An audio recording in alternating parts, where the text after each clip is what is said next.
Hey everybody, and welcome into my top 10 going into week 11.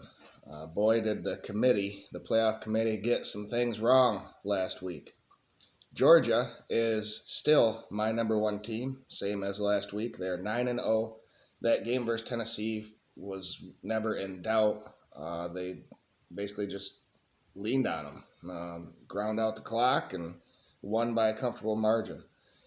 Georgia has they're on the road at Mississippi State this coming week. We have a new number two, and that is Michigan. They are 9-0. They had another sluggish start versus Rutgers, but a dominant second half performance yet again. Seems like that's the MO for Michigan. Feel the team out and then blow them away in the second half. Michigan has Nebraska coming up next. I had them over Ohio State, who was number three this week, simply because Ohio State, yes, they struggled versus Northwestern. Weather was a factor, but the lines of scrimmage for Ohio State seem like they have not gotten that much better from last year. They can't really run the ball. They had a couple of quarterback runs from Stroud, which you never see. But I don't know, when the passing game ain't there, it seems like it's tough for them to move the ball. Number four is Tennessee. They lost to the number one team in the nation, and that's Georgia on the road. So I'm not going to knock them that much for that. They're 8-1. They have Missouri coming up next, and also I think they would beat the number five team, and that is TCU. They are 9-0. They had another close win versus team with a backup quarterback. Seems like they keep getting that break where the opposing team, if they had their starting quarterback, TCU could have had a couple of losses already.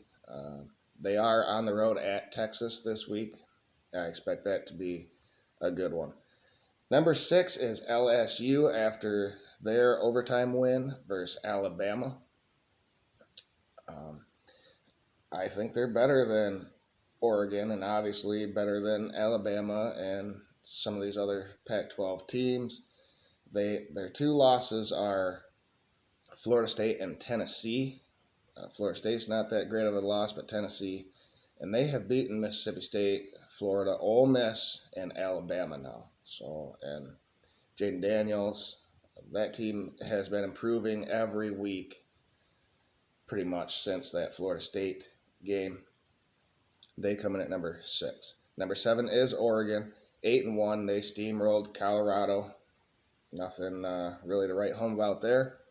Oh, LSU is at Arkansas this week, and Oregon has Washington at home this week. Number eight is Alabama, 7-2. Their second loss on the last play of the game this season, Tennessee and LSU. I believe both were on the road. They have not the most quality of wins, Texas, Arkansas, and Mississippi State, but just eye test tells me they are still a top 8 team in the country. Right ahead of UCLA, who is 8-1. They had a double-digit win at Arizona State. Gave up a lot of points, but a win is a win, and they have Arizona at home this coming week. And number 10, just like last week, is USC. They are 8-1, and they had a close win versus Cal. I think it was a 7 or 8 point victory. They gave up a lot of points yet again. They have Colorado at home, so look for their defense to prove something versus Colorado this coming week, and maybe they can improve their ranking. There you have it.